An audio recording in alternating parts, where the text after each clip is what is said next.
মা আজিৰ পৰা তোমাক মই আৰু কোনোদিনে পিতাৰ কথা সুধি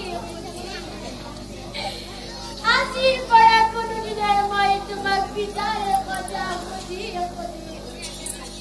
আমনি নকৰো গতিকে মা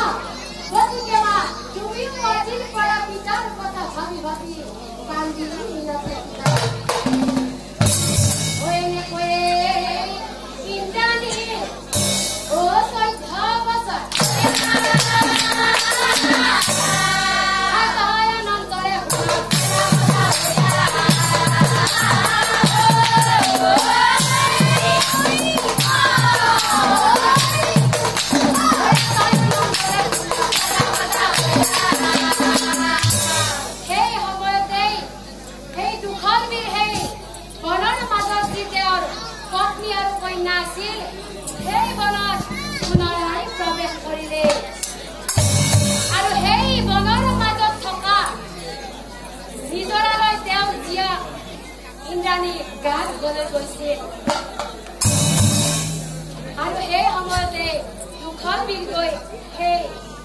নিজৰাৰ পাৰত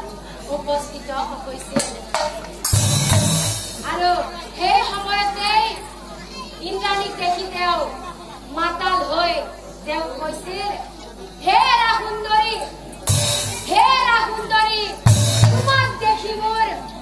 তোমাক দেখি মোৰ মনটো ইমান ভাল লাগিছে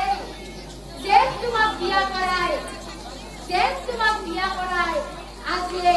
মই মোৰ ঘৰলৈ লৈ যাম